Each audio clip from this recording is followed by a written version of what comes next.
London, England, and creates artwork from the perspective of who she is, a Black woman, a feminist, a daughter, mother, and accomplished artist.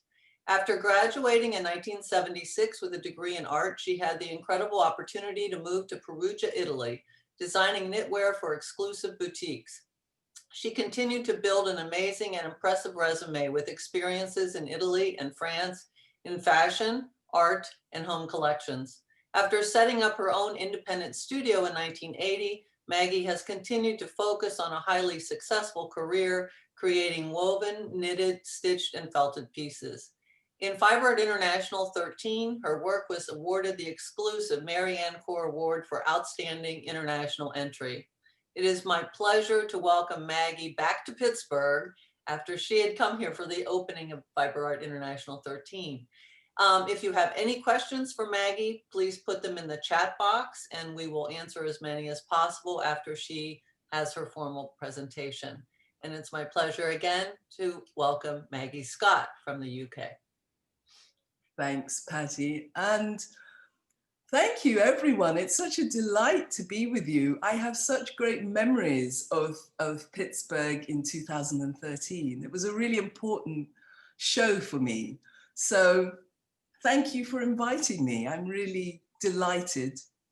I'm speaking to you from the UK. I moved here about 2 years ago, having been in France with my studio in France for about 14 years.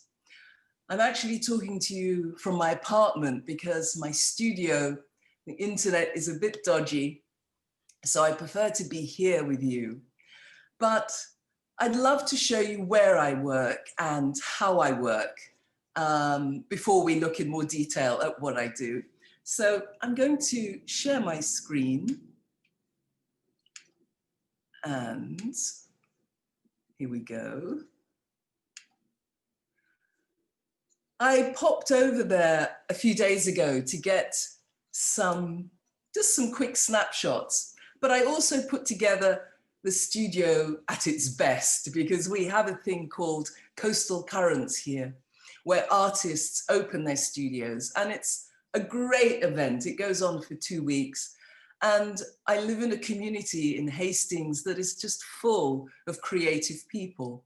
So it's not so much for selling your work as the interactions with other artists, with writers and producers and painters. So these are a few shots from the open studios in 2019.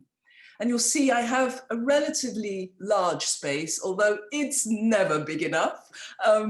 It has a steeped roof, and I've managed to make it self-contained so I can control my heating and more recently air conditioning, because working with fibers, they tend to get onto my lungs. So that's what it looks like when it's very tidy. Most of the time, these are the snapshots I took a couple of days ago. The main thing, of course, is my table. Those of you that work either with screen printing or felting know that you can make a lot of mess. So this table I had designed for me with a detachable gully around the edge, like a drain. So I can roll, make a lot of mess, and it gets drained away and contained. So really, it's not a studio unless my table is there. The table is the key thing. This is my 7th studio since I left art school in the late 70s. And it seems to always contain certain elements. And one of them is a selection of colors. So you'll see on the left there, I have quite a lot of pre-felts and boxes of other colored felts.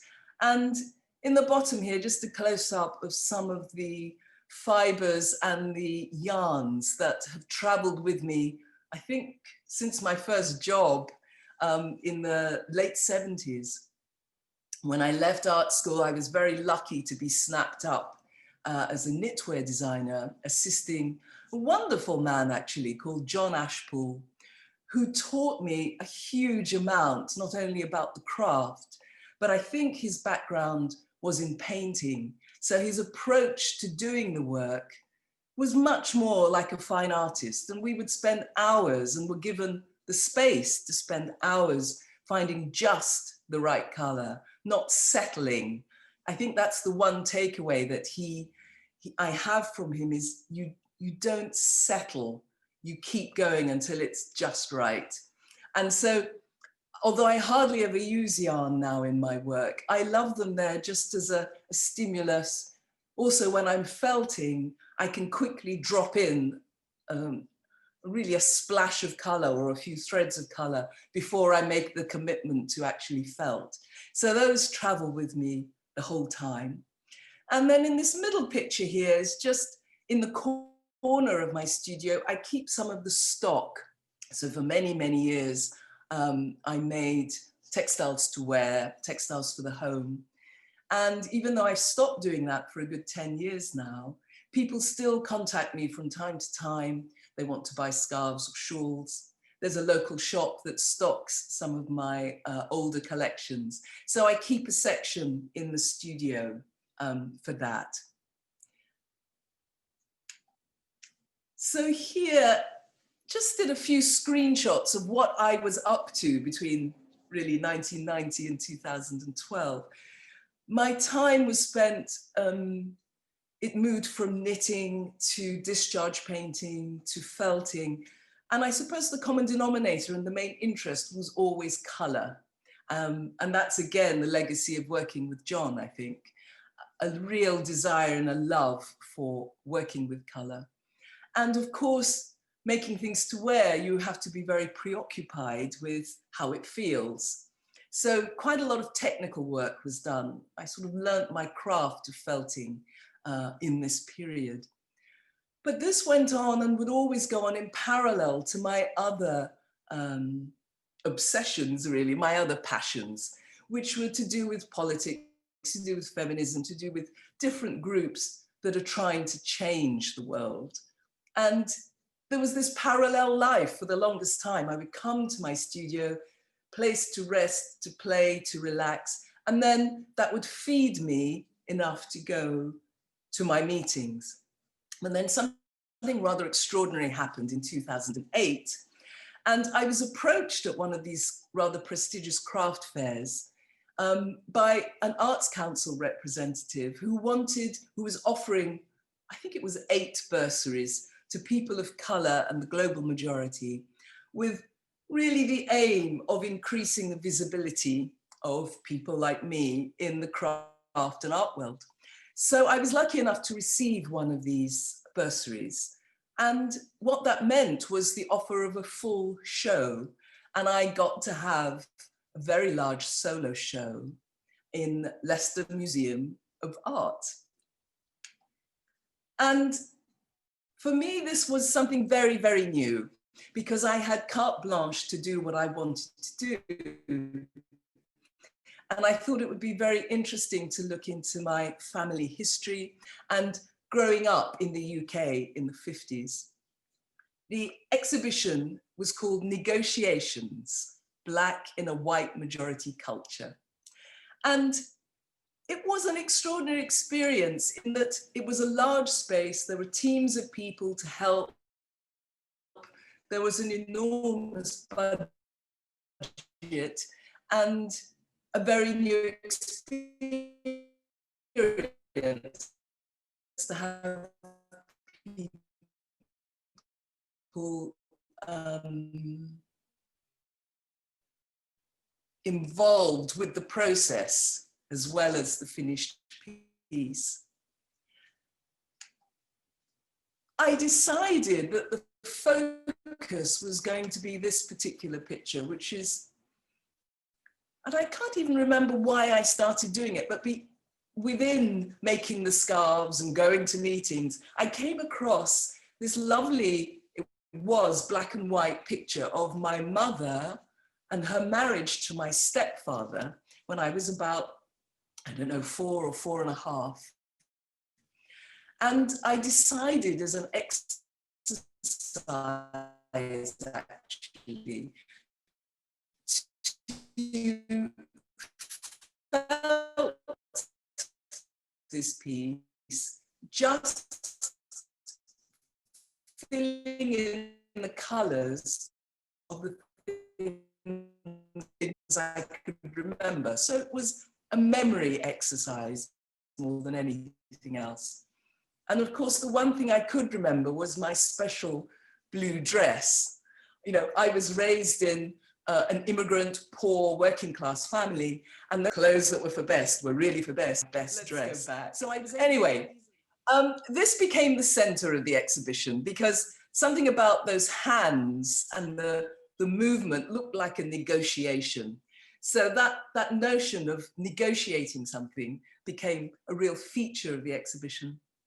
And then I came across this extraordinary picture. So just, I think about 6 miles away from where this wedding was happening, there was this enormous rally going on, which, as you can see, the title was Keep Britain White. So there was this enormous groundswell against Black people and people of color. And there was something about this picture here of my mother looking so optimistic and my stepfather, they're so pleased to start this new life together in this hostile environment where people are doing and marching. For those of you that you might know the UK at that time, but it was very common to have no Blacks, no dogs, no Irish in the windows. So finding accommodation was not easy in the late 50s. So I found this juxtaposition really rather extraordinary. And that became the centerpiece of the exhibition.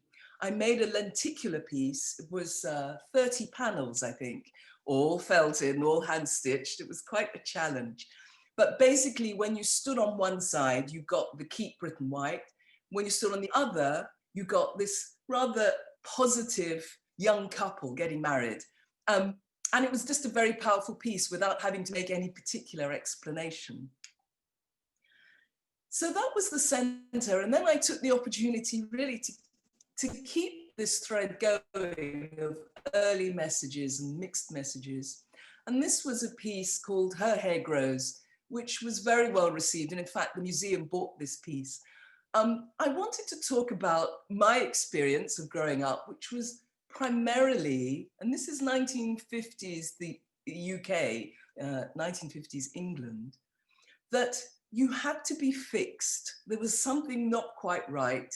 So you're having your hair straightened, altering yourself in some way. That was the message. And it was a very confusing message for a young person, a young one.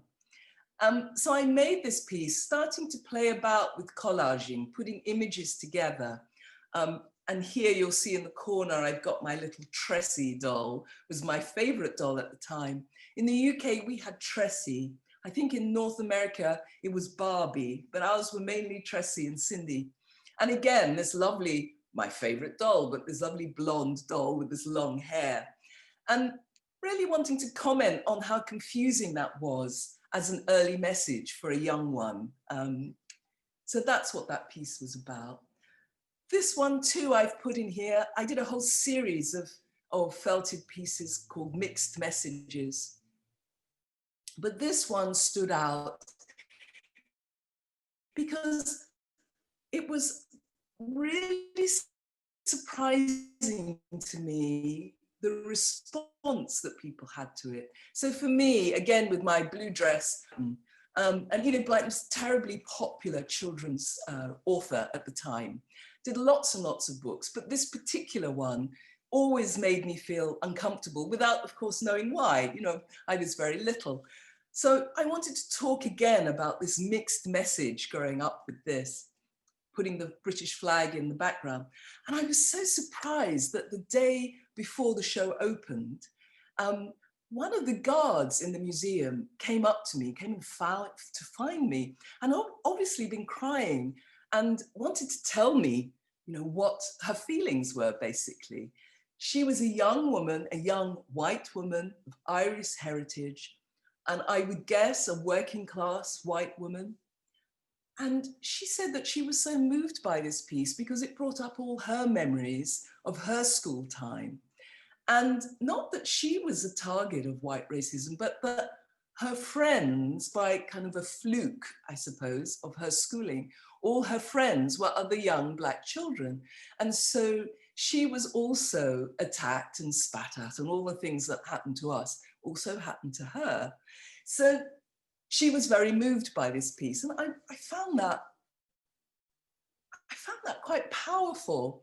And then when the exhibition opened, a couple of people who I would say were professional class, middle class, didn't particularly have a close relationship with me, but felt really compelled to come and explain how they felt about this particular image.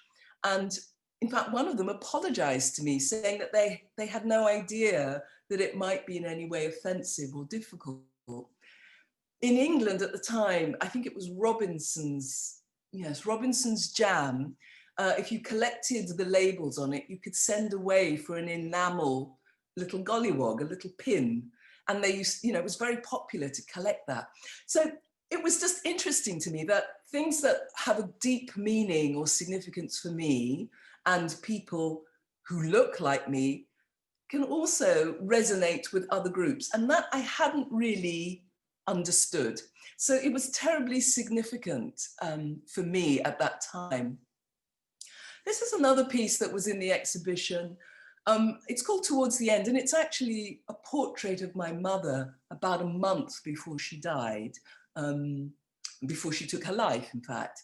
And I wanted, and I used it as really a metaphor. I wanted to talk about the overrepresentation of Black people in the mental health system.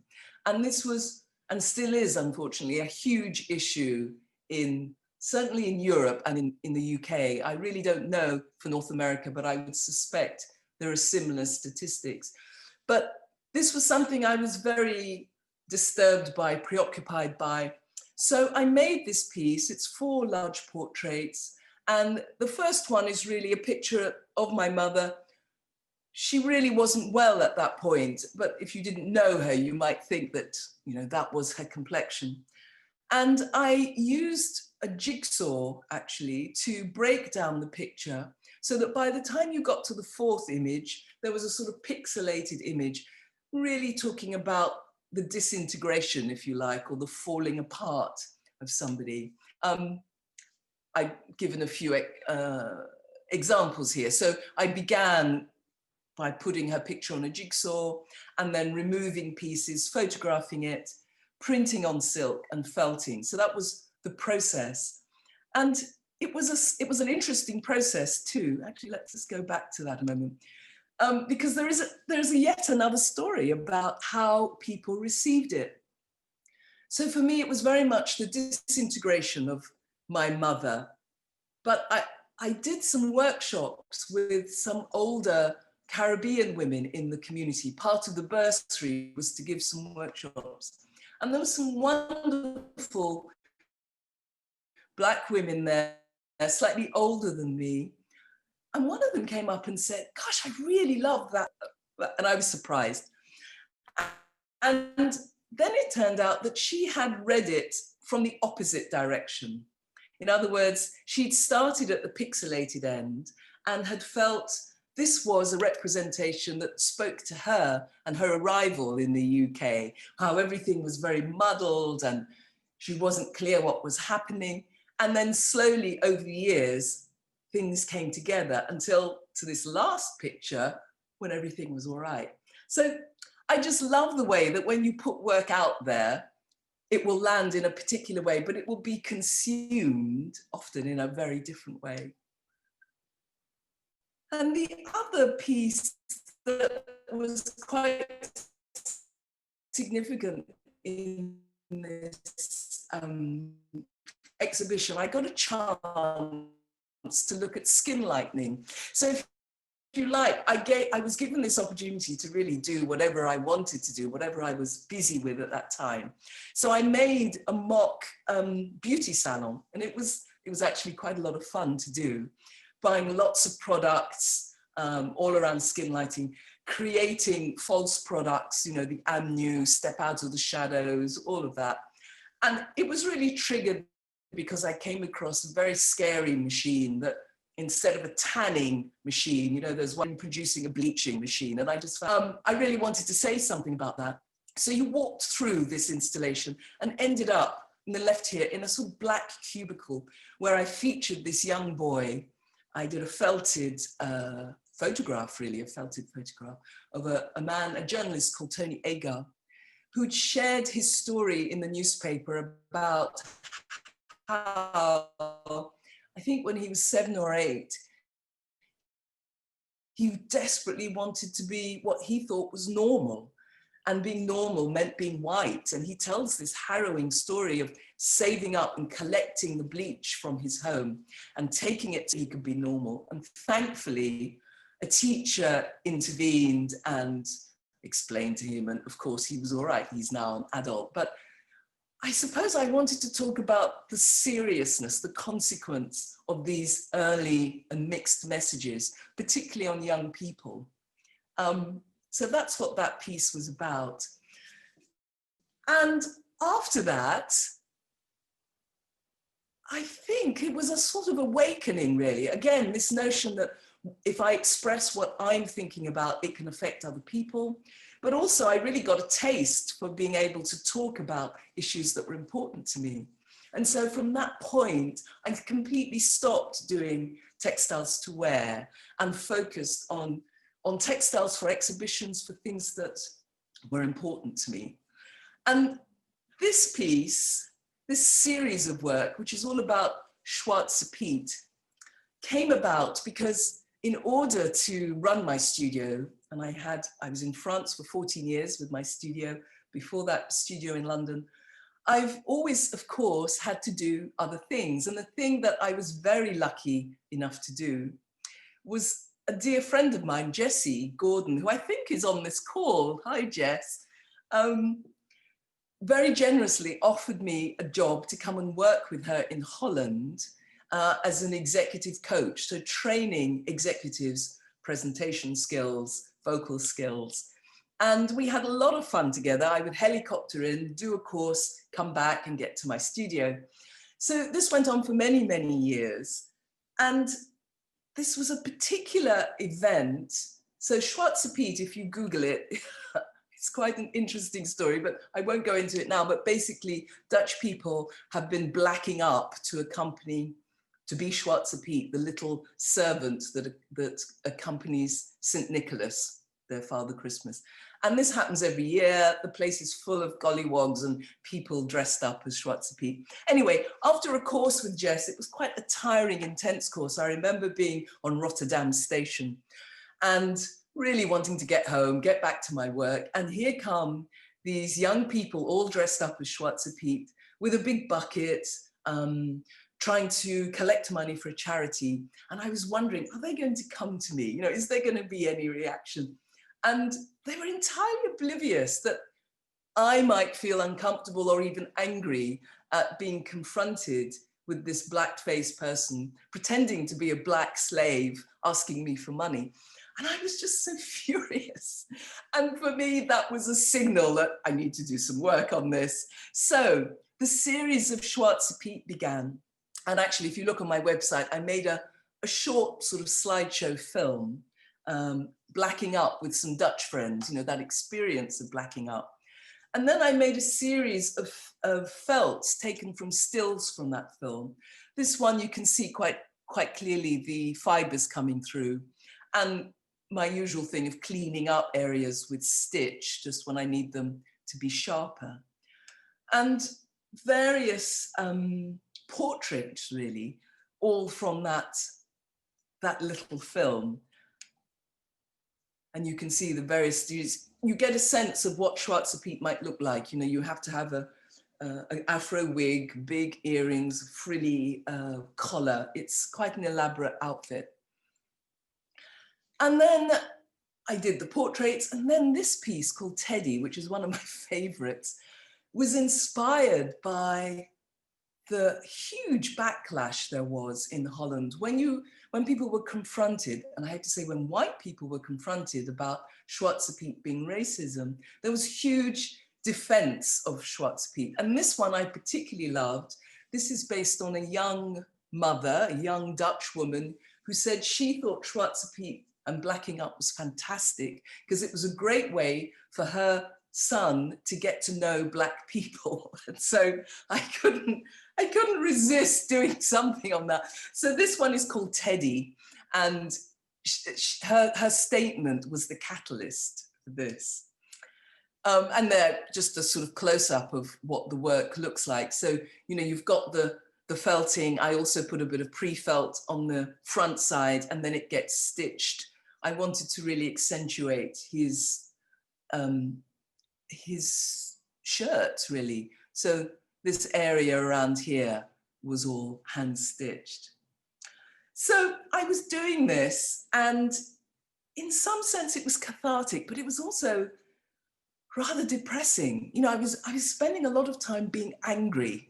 And although that's quite useful to get it out into some work, it wasn't really going anywhere. And then I had this idea to create an alter ego for Schwarze-Piet. So moving from being a victim shouting and being angry, I decided to create what I'd call Schwarze-Piet's big sister. And it's this idea that, you know, come and see the big sister, don't, you know, come and mess with me, that sort of feel. And the key thing was that they had to be very large. So these triptychs, for example, you know, you've got 63 inches by 47 for each one. You know, when you walk into the room, you really see them. And getting more confident, I suppose, with collaging techniques. So taking those Schwarze-Piet black-faced images and collaging some of my felted pieces, and then working on that. So the process was starting to get more complex by the time I got here. Another one in that series, so again, 16 panels, much easier to felt, of course, because we could felt them individually. And what was quite nice is that they became sort of abstract images in themselves. So by putting them in different orders, you just got a rather interesting abstract painting. Excuse me. So that was really an important moment of turning the narrative around so that I felt empowered. And it really allowed me to do many more things. Now here's a close-up just so that you can see, again, a similar thing. I tend to felt from behind. For these, I tended to use merino wool because I have a good stash of colors. But if I need something to felt more quickly, I will use a rougher fiber. But these were merino, and then mainly on the back, blocking in color, and then a little bit of work on the front, which is then picked out in stitch. And again, Big Sister, same thing. These, not even fierce, you know, it was like, here I am, deal with it. That was the spirit of it. So these two pieces that went together, and these were literally images of some scarves I'd made in an older collection. Again, having a kind of signature collage in them and creating something that I hope is beautiful and lovely to touch, but still has an underlying message. So it was very freeing to do this work in that way. And what started to happen is, I wouldn't say spin-offs, but the work in and of itself took on its own character. So a series which had a working title of I See You, Do You See Me, developed from really Big Sister. And here I'm working with portraiture, same thing, sometimes in blackface, sometimes not, superimposing those images so that doing what I love, which is playing with texture and color, but keeping that sort of spirit of, I suppose it's not even confrontational, it's visibility, you know, I See You seemed very appropriate as a title. This was another one, that similar thing. What I liked about these is the ambiguity that you get to see the textures and the technique, but the regard, the way in which the face is looking out of you is quite confronting, and that there is another narrative there. So this sold very quickly, actually. I think it wasn't, I don't think it scares you, but it just gives you a bit of a jolt, and I like that.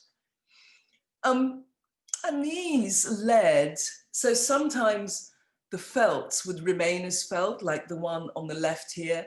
But other times I discovered that they made really good prints. So I have a whole series of work that might begin as a textile, but then is printed, in this case, onto aluminium. I really like the finish of a matte aluminium, because I think even on the screen, you can see how you do get still the textures, the stitching comes through. And of course, it's way quicker than felting. Those of you who are felters, you know my pain. I mean, it takes a long time to felt and to stitch. So it was lovely to have another medium, another way of continuing the spirit of what I do, but not necessarily through felt. This too, now this never actually became a felt. It was a piece that could be felted, it could be printed, but I actually liked it a lot as a print, as a standalone print. And this particular piece has been on show in several exhibitions. That's to say, it's been selected, so people seem to also be drawn to or interested in this particular image. And I just love it as a textile person at heart, that you still feel and can get the suggestion of fabric and of stitch. And indeed, many spin-offs from this Schwarze Piet's Big Sister. So here, just an example of some later prints that I've done. Again, superimposing images. These were actually printed on a matte cloth paper and then framed, and just very strong pieces. So, you know, there's an ongoing theme with Schwarze Piet's Big Sister. All right, so while all this was going on, there was also my commitment and my involvement with a charity in Uganda. Now, I'm actually sitting in my apartment in front of one of my wall hangings, some abstract pieces that I do. And that, although I'm very, very busy with activism and work that's political, I still love abstraction. I still love just playing with color. And so for 10 years, my husband and I ran a charity along with some fantastic supporters and trustees in a small village in Uganda. And one of the issues to keep it going, because we created a school, a vocational training center, a safe house for girls, we did a lot of things in 10 years, was to find the money to keep it going. And one of the things we did was, of course, a fundraiser. And I was tasked with decorating the room, really. This was in a huge hall. I've put these in just to give you a sense of the scale of some of the felted pieces.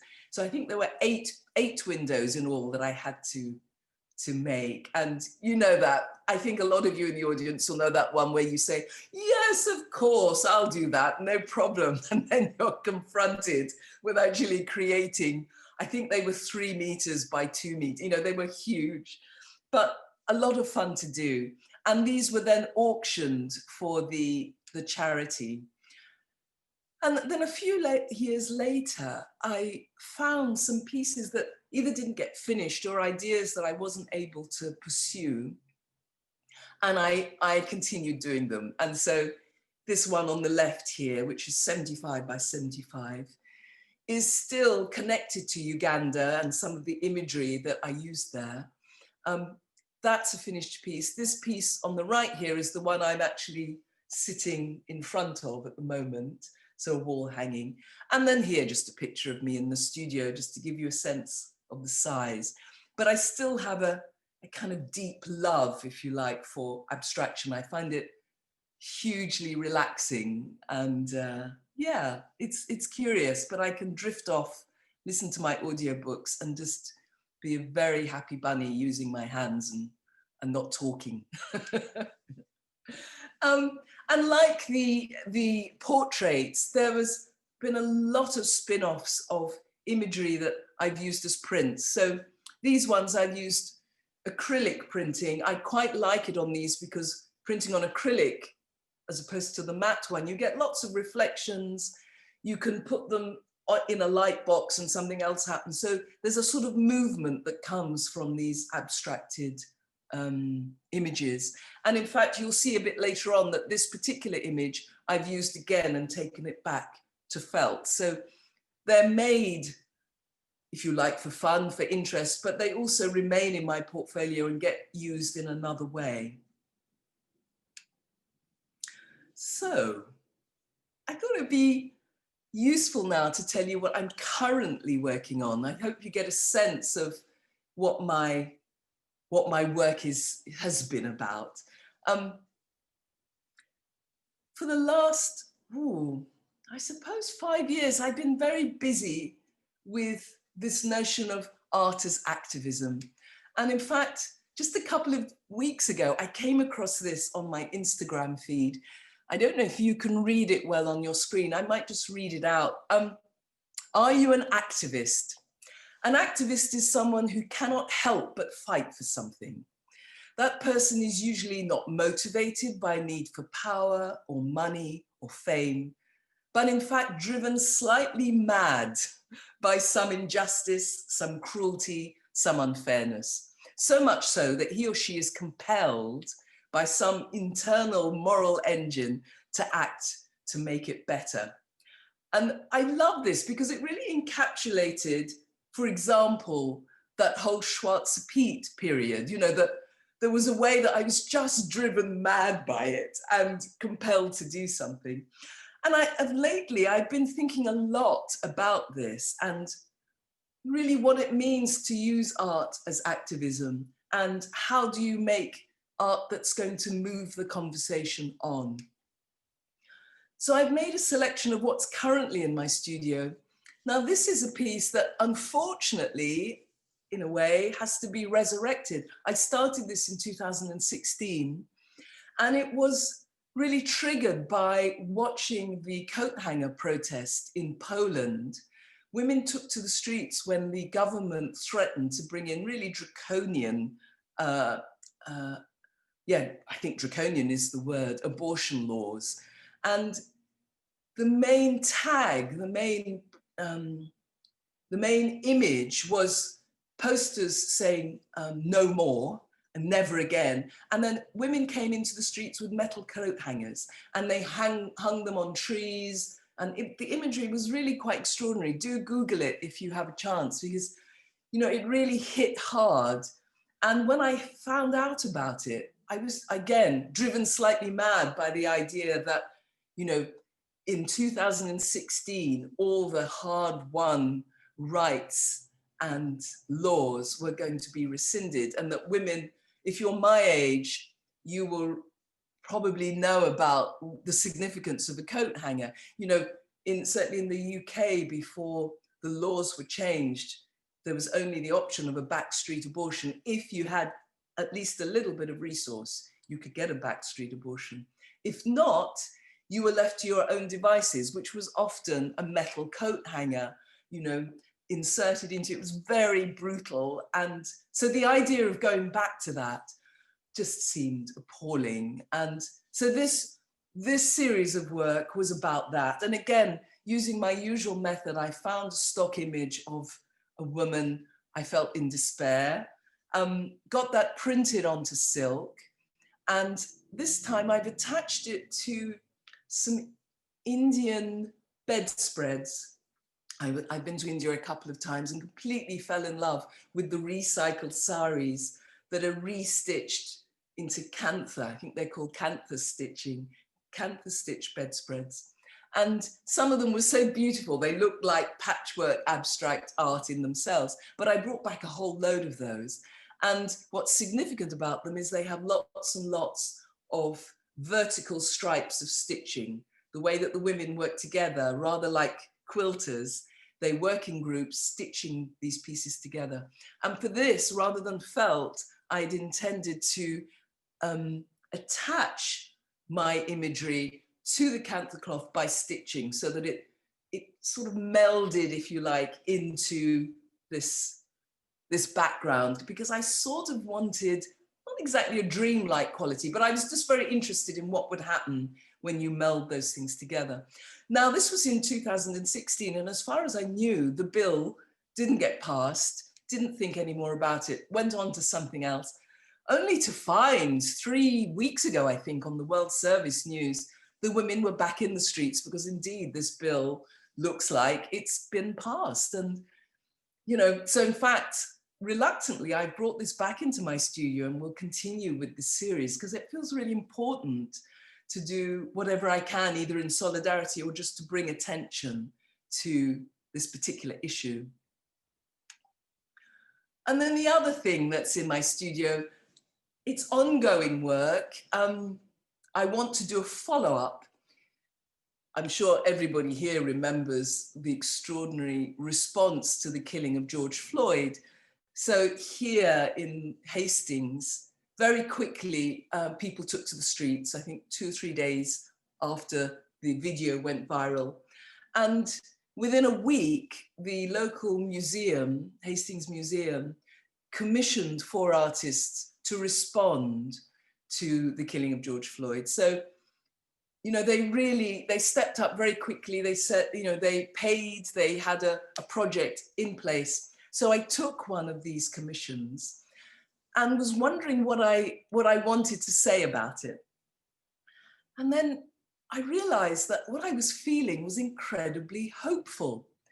What had happened here in Hastings is within a week, a rally was called in our local park. And we were expecting, because there was social distancing, expecting 50 people to 100 people to come. And over 1,000 people turned up. And 95% of them were white people. And people that had not come in sympathy or in solidarity. They came incensed and wanting to change something. That was what was so different, that sitting there in this sea of white faces, all of them taking to the stage, talking about what they were going to do, how this had to change. And, you know, it was just very extraordinary. I had never experienced that before. I've, of course, had situations where I am standing there saying, look what's happened to me, please come and support. But this seemed very different. And this was very exciting. So the piece I made was actually a message. I've called it Stop in the Name of Love Before You Break My Heart, after that wonderful Tamla Motown song. And it's really a message to my beloved allies. Now let's see if it will work on Zoom. If not, you can absolutely see it on my website. So let's see. Whoops. Let me go back and let's try again.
So that was the piece that I made for the museum site. And of course, everything was in lockdown.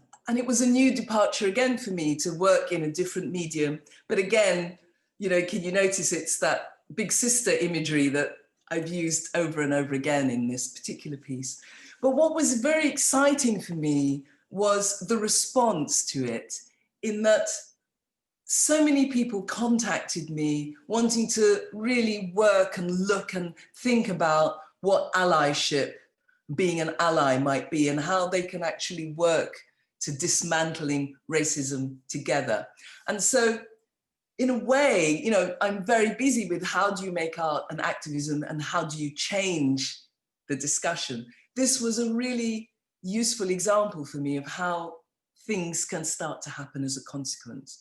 So one of the consequences has been that I'm meeting with several other artists in the area, white artists that are really keen to set up an organization.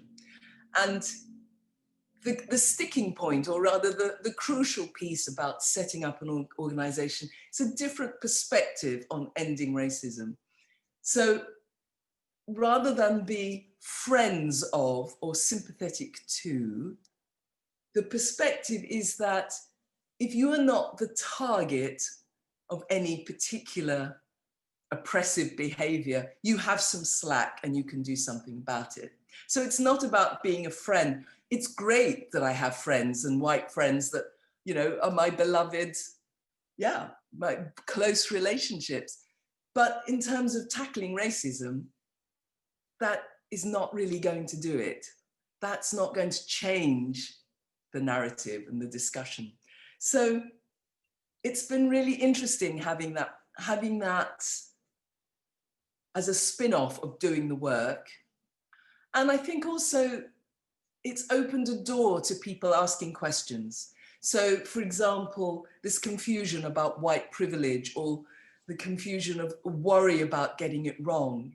And I think that's quite crucial in forming an organization. So I always give the example that, for example, I was raised, although I'm not at all religious, but I was raised in the UK in a Church of England structure. So I've been raised in the Christian tradition of the Church of England. I am not the target of anti-Semitism. Now, I'm the target for many other things. I'm female, I'm Black, I'm a parent, you know, many things. But in terms of anti-Semitism, I am not the one that's targeted. So I have some slack, I have some options. I can be an ally to Jews who are the target. And so I use that as an example, and that's what we're working on in terms of white and Black people working together, is to have some clarity about who is targeted and who isn't, because that's where the options come for making change. And of course, it's a wonderful situation to be in, because then you get to see it in its entirety, because I'm not the target of one thing, but I'm the target for another. You know, nobody is free of being either the target or the victim, but it's really, I think, a matter of deciding, you know, really to focus and to. So I'm very excited that this video in particular has been a catalyst to some more work that's going to happen. And I'm in the middle of doing a follow-up to it, where I've actually asked, I think, about 10 Black people to speak into camera and talk about 3 things they want their allies to know. And I'm now just trying to figure out how I want to put them together, because of course, being a textile person, I'd like to get some imagery, some texture, some color in there. But that's, yeah, watch this space, because that I hope to get out in the next few months. Now, the other thing that's in my studio has the working title of 5 Times More. And it's going very well. In fact, there's about 9 pieces in the series, and I'm now on number 5. Unfortunately, I can't swing my computer around to show you the piece on the floor, but once things are felted, I take them home to sew. And this was the first piece. And again, you know, that phrase of driven slightly mad, I came across this information, it was just on a radio station, I think. And it was so extraordinary, I couldn't believe it. So I wrote, in the UK, you have a system that if you write, and enough people write to the government, they are obliged to respond. And so there was a general petition asking the government, is it true that Black people are 5 times more likely to die in childbirth than white people? Because this is what I heard on the radio. I couldn't believe it. And indeed, a few months later, I got a document from the Houses of Parliament confirming that, yes, indeed, if you are Black, you are 5 times more likely to die giving birth in the UK. You are 121 times more likely to have a stillbirth. You know, it was just these sets of statistics. And so I couldn't stop thinking about it, basically, driven slightly mad. So I set about making a series of pieces about this. And I came across, I think it was probably an image for underwear, but I loved these 5 women looking out, and they became the basis of a whole set. So this piece is actually finished, and you've got these 5 images, and I've superimposed that abstract image that you would have seen earlier, the print that I made for Omalulu. It's a close-up of some of them. And there's quite a few in the series. This is another one I've just finished. Again, I rather like, and I don't know why, but I like this abstract image. So that's been superimposed on top of a pregnant woman, felted and stitched. And these pieces are all about just under 2 meters by 150, that sort of scale. And in this series, so this one on the bottom here, excuse me, I'm waiting for that to come back from the printers. That's going to be the next one. And these, you know, I have about 50 images that I'm playing with and trying to decide what I want to do with. But yeah, I'm envisaging at least 9 pieces and several, of course, spin-offs from this, because I keep coming up with other images. I'm currently looking for some way to talk about this 121% more likely to have a stillbirth, which I still can't quite comprehend. So that's currently kind of ongoing. And then the last thing I want to share with you that's in my studio is a pop-up installation that I was invited to do a few weeks ago. And I don't know, I'd been part of a workshop looking at the climate emergency and yes, and climate justice, really. And we were really focusing on fast fashion and looking much more at why or what goes on for us as women that compels us to keep buying more clothes. But in doing that research, I became very preoccupied and hugely cross about the landfills. And, you know, of course, going backwards and forwards to Uganda every year and knowing Kenya quite well, where the largest landfill seems to be, I was very preoccupied and trying to think what I could do visually about this. And so I created, yeah, it's a sort of pop-up installation which had this small image of somebody clearly enjoying shopping. And then I'd worked with these images which I'd printed actually on blankets and made, I think you can just see it in my studio there. It was rather too large for my table, but I've joined the blankets together. I've added real fabric to it. And then here is actually when I was doing the installation, dressing the space with real bits of fabric so that the piece would go onto the floor. And it was a pop-up, it was a tryout, but I love the way that you do one thing and then it leads to other ideas. And indeed, someone's now invited me to make a 3-dimensional installation with the landfill and to look at denim, for example. So, you know, I think with lockdown, probably nothing is going to happen for a while, but I'm, you know, mulling that over constantly, and it sits in my studio so that I can refer back to it when I'm working on my table. So that's what I get up to primarily in my spare half hour. That's what I wanted to share with you. I hope it gives you an idea of what I do and perhaps why I do it. And I would love to answer questions, hear feedback, and just hear what you thought, really. So I hand it back to you.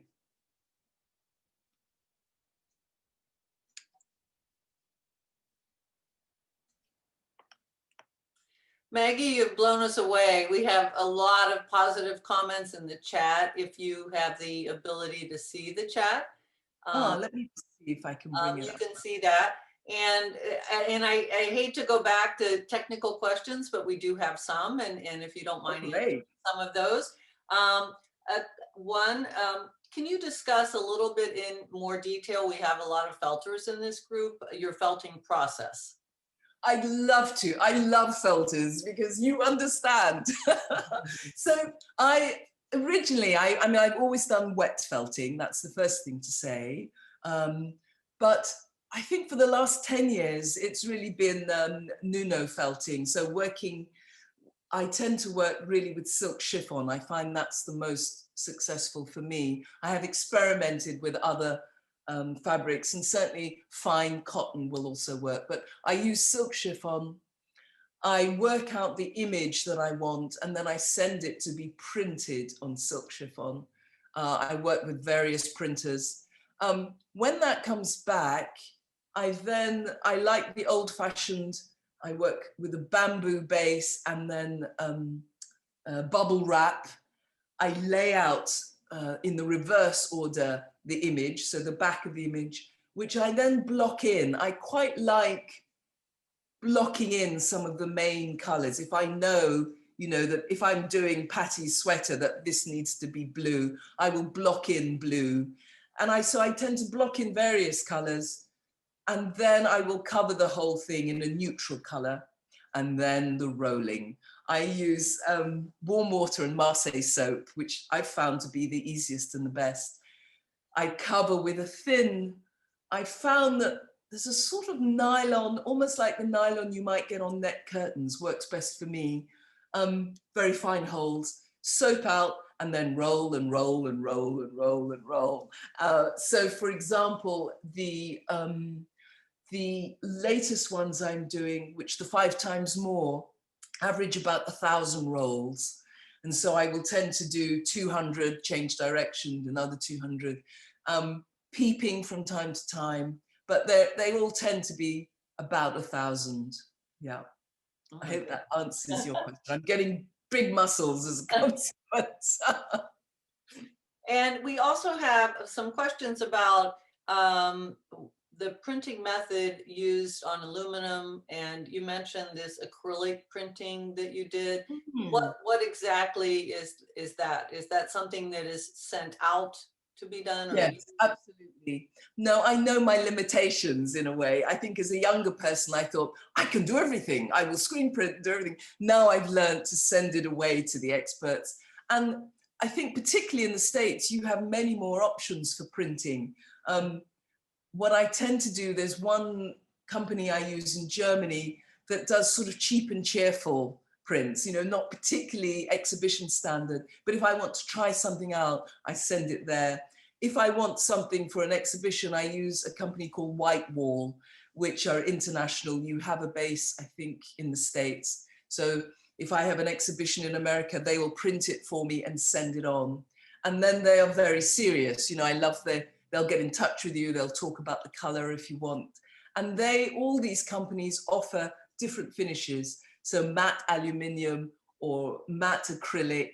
And that's how I've got into the habit of working with these professional printing companies. Oh, that's fascinating. Really interesting.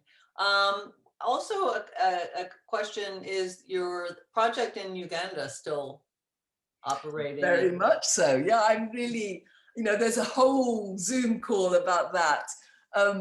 Yes, I mean, what's wonderful is from, again, being driven slightly mad. I think this has to be on my tombstone. She did what she could, being driven slightly mad. Visiting Uganda and seeing these children with no food and no clothing, and meeting 2 young people who were doing their very best using their salary to keep this project going. I just felt compelled to do something. And so Paul and I, my husband and I, started helping. We wrote to our friends and said, will you help? And eventually it became a registered charity. Eventually, people who joined the leadership grew. And I'm delighted that one of our youngest members, Ruby Gordon, who I've known forever, I'm sort of her goddaughter, a godmother, I think, is now running the charity. So what's lovely is that we've achieved a lot, but also we've been able to pass it on to the next generation to do what they need to do. And it's still going. So, and I might just say that a spin-off from UKHF has been FemLead, which I'm still very involved with. We discovered that particularly the young women that we were educating, when they went to secondary school, suddenly their expectations and their achievements dropped. So when we looked into that, we found that all sorts of horrible things were happening to them, including, the usual sanitary towel problem and abuse. And so I formed another charity with a couple of close friends called FemLead. So I'm still very actively involved with that. Yeah. You are a dynamic force. Another quick question is, now I think the blackface that you have in the images, you actually put that on your own face, or did you do that in Photoshop? It was my impression from your website, you put it on your face, correct? Absolutely. And on my website, you can see the film of making it. It felt very important to do it, to actually, again, going back to those young people in Rotterdam Station, I was just so bemused that there would be no response. And so I wanted to go through that in a way, that experience. And so if you can see the film, it's very short, but there are some wonderful expressions where we're both looking at each other thinking, really? Is this what people do? But yeah, I put it on myself, yeah. And the video is on your website. Is it shareable or is no? Yeah, absolutely. It's in the public domain. I think the Schwarzer Piet one's on YouTube, and the stock video, you can get it on my site or on Hastings Museum. Okay. They've kept it on their site. About that. But I think I've answered the technical questions. Let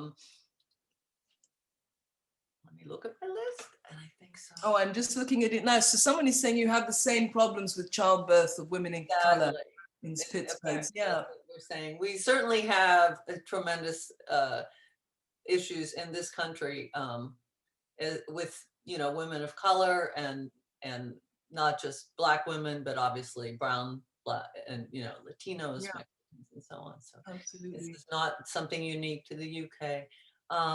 Is there anything that you see there? People are really loved your commentary and your enthusiasm. And I'm just looking at something from Sherry about right. There's an undercurrent of one person's strong concern about versus smart shopping, including controlling where and when. Yeah, I think it's a broad church, Sherry, and it's still very new, trying to figure out what do we do, because clearly we can't just stop shopping. The supply chain, including the horrible traffic stories as well in that supply chain. If we stop, what happens to all those people that are earning their living? So it's not just about stopping, as a protest. It needs to be a thoughtful transition. But I am very incensed really with the landfill story, because the consequences of, and I think I've posted stuff on my website, the consequences of fast fashion are quite profound when these things start to be dumped, in people's water supply and those kinds of things. So that's the end of it that I'm concentrating on. But a lot of good friends are working on, how do we mend things and recycle? How do we bring back pride in having something that's precious and that we keep for a long time? And, those kinds of values. And I think they're hugely important. But I do think we need a global picture. I suppose that's my piece, that I want to look at what our addiction in the global north, the consequence that's having to the global south. That's my piece into the jigsaw, but it's a very big puzzle.